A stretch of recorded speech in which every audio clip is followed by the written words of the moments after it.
మీ personal interviews మరియు వ్యాపార ప్రకటనల కొరకు ఈ నెంబర్ని సంప్రదించండి. మనం టీవీ ప్రేక్షకులకు నమస్కారం. నా పేరు డాక్టర్ శ్రీనివాస్ సైలస్. నేను సీనియర్ కన్సల్టెంట్ని, విశాఖపట్నం నుంచి మాట్లాడుతున్నాను.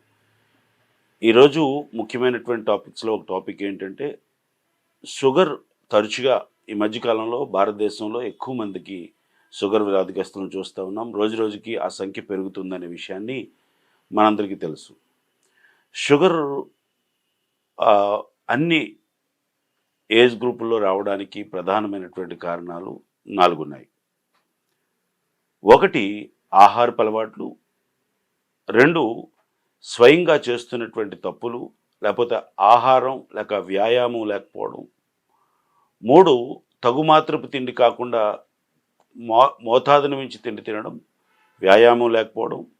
అందులో పావలా వాటా అంటే ఒక 75% స్వయంకృప అపరాధం అయితే, ఆహారపు అలవాట్లు అయితే మరొక 25% కుటుంబంలో ఉన్నటువంటి పెద్దలకు, తల్లిదండ్రులకు, మేనమామలకు, అలా హెరిడిటరీ ప్రాబ్లం వల్ల కూడా షుగర్ వస్తూ ఉంది. ముఖ్యంగా షుగర్ రావడానికి ప్రధాన కారణాల్లో మన ఆహారపు అలవాట్లు అని చెప్పాలి. ఆహారాన్ని తగుమాత్రం తీసుకుంటే, పద్ధతిగా తీసుకుంటే, అంటే ఒక మోతాదులో తీసుకుంటే, ఆకలి వేసినప్పుడు మాత్రమే ఆహారాన్ని తీసుకుంటే అది ఆరోగ్యం.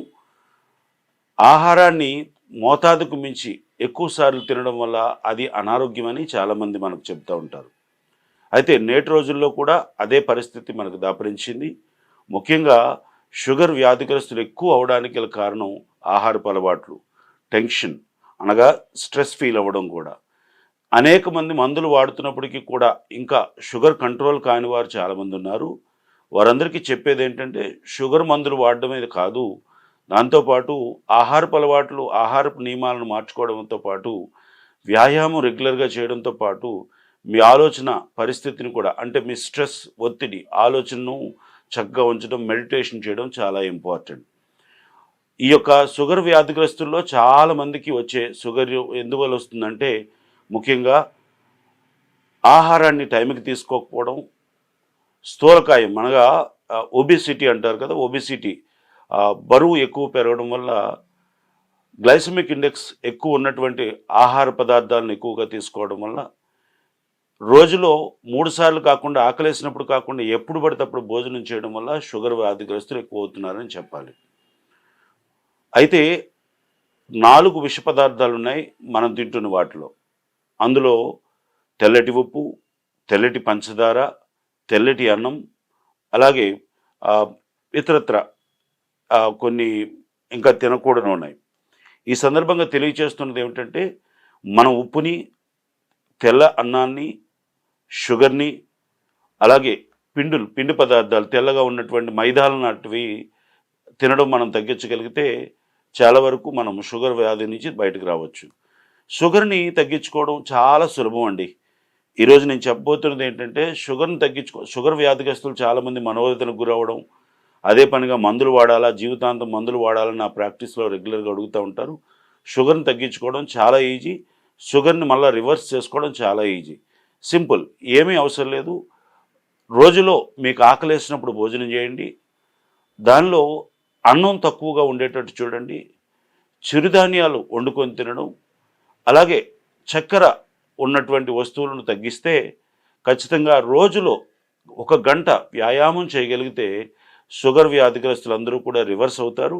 నేను ఖచ్చితంగా చెబుతూ ఉన్నాను. ఇందులో ప్రాముఖ్యమైనటువంటి అంశం ఏంటంటే, వ్యాయామం తప్పకుండా చేయడం, నీళ్లను తగు మోతాదులో తాగడం. ఖచ్చితంగా ఒక 70 కేజీలు బరువు ఉన్నటువంటి ఒక షుగర్ వ్యాధిగ్రస్తుడు 4 లీటర్ల నీళ్ళని మనం తాగగలిగితే చాలా వరకు షుగర్ వ్యాధి నుంచి బయటకు వస్తాం. గ్లైసమిక్ ఇండెక్స్ ఉన్నటువంటి ఏవైతే షుగర్ అనగా తీపి ఎక్కువగా ఉన్నవి, అంతేకాకుండా గ్లైసమిక్ ఇండెక్స్, ఉదాహరణకు అన్నం, అలాగే పంచదార, అంతేకాకుండా ఈ చెరుకులు, ప్రాముఖ్యంగా ఇలాంటివి, మామిడి పళ్ళు, అరటిపండు లాంటివి మనం దూరంగా ఉంచుకోగలిగితే, ఆహారాన్ని తగు మోతాదులో తినగలిగితే ఖచ్చితంగా మనం షుగర్ వ్యాధిగ్రస్తు నుంచి బయటకు రావచ్చు. వ్యాయామం మాత్రం ప్రతి షుగర్ వ్యాధిగ్రస్తుడు తగు మాత్రం అనగా రోజుకి గంట తగ్గకుండా వ్యాయామం చేయగలిగితే మంచిది. Thank you. ఎలాంటి ఫ్రూట్స్ తీసుకుంటే బెస్ట్ అంటారు సార్ షుగర్ వ్యాధి ఉన్న వాళ్ళు? మంచి ప్రశ్న. షుగర్ వ్యాధిగ్రస్తులు ఎలాంటి పళ్ళు తినాలి అనేది చాలా మందికి ఉన్నటువంటి ప్రశ్న. ఈ పండ్లు షుగర్ వ్యాధిగ్రస్తులు తినకూడదు. ఒకటే గుర్తుంచుకోండి, హై గ్లైసిమిక్ ఇండెక్స్ కలిగినటువంటి మామిడి పండు, అరటిపండు, సీతాఫలం, సపోటా లాంటివి తప్పించి మిగతా అన్ని ఫ్రూట్స్ని ఖచ్చితంగా వారంలో ఒక్కసారి తినగలిగితే మంచిది. అది కూడా పగలు తినగలిగితే మంచిది. కాబట్టి గమనించండి, షుగర్ వ్యాధిగ్రస్తులు మేము ఫ్రూట్స్ని తినలేకపోతున్నామని బాధపడే ప్రతి ఒక్కరికి కూడా చెబుతున్నది ఒకటే, ప్రతి ఒక్కరు కూడా ఈ 4 ప్రధానమైనటువంటి ఫ్రూట్స్ని తప్పించి ప్రతి ఫ్రూట్ని తినొచ్చు. అది కూడా రెగ్యులర్గా తినకుండా ప్రతిరోజు కూడా కాకుండా వారంలో ఒక్కరోజు కవర్ అయ్యేటట్టు చూసుకోవాలి. చాలామంది యాపిల్ తినొచ్చా అని అడుగుతున్నారు. యాపిల్ వారంలో ఒకటి తినండి. చాలామంది అడుగుతూ ఉన్నారు ద్రాక్ష పళ్ళు తినవచ్చా అని.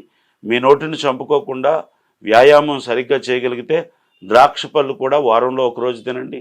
సో చాలామంది అడుగుతున్నటువంటి మరొక ప్రశ్న ఏంటంటే డ్రాగన్ ఫ్రూట్ తినవచ్చా అని.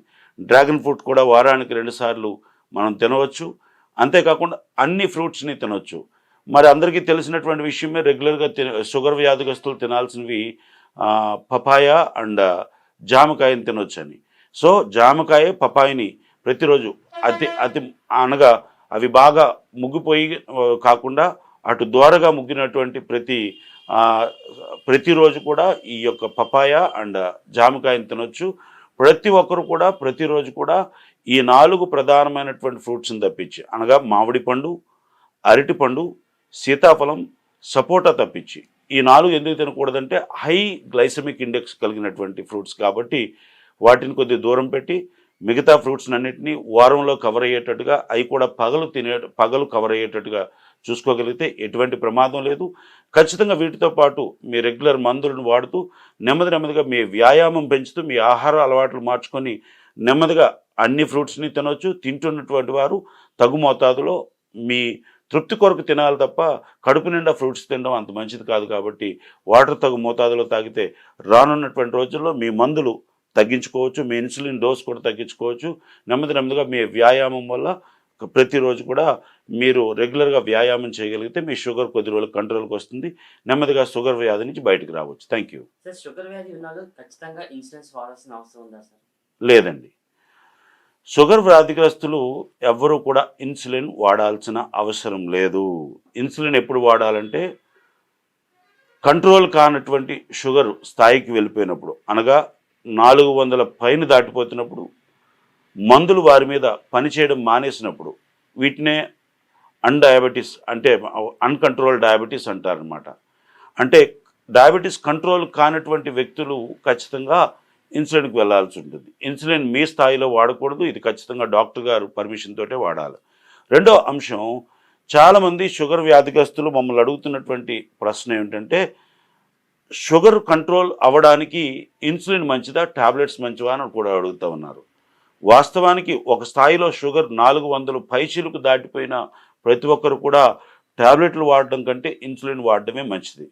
అయితే ఇన్సులిన్ ప్రతి ఒక్కరూ వాడాల్సిన అవసరం లేదు. మందులు పనిచేయగలిగితే, మీ ఆహారపు అలవాట్లు మార్చుకోగలిగితే, మీ స్ట్రెస్ ఒత్తిడిని సరిగ్గా కంట్రోల్ చేసుకోగలిగితే, మీ నిద్ర ఖచ్చితంగా 7 నుంచి 8 గంటలు నిద్రపోగలిగితే రానున్నటువంటి రోజుల్లో ఏ ఇన్సులిన్ లేకుండానే మీ యొక్క డయాబెటీస్ని తగ్గించుకోవచ్చు. డయాబెటీస్ ఉన్నటువంటి ప్రతి ఒక్కరూ ఇన్సులిన్ వాడాల్సిన అవసరం లేదు. ఒక స్థాయిలో అంటే 400 పైచీలకు దాటి వారి మీద మందులు ప్రభావవంతంగా పనిచేయనప్పుడు మాత్రమే ఇన్సులిన్ వాడాల్సి వస్తుంది. ఇన్సులిన్ అందరికీ కాదు, ఒక 10% పీపుల్కు మాత్రమే.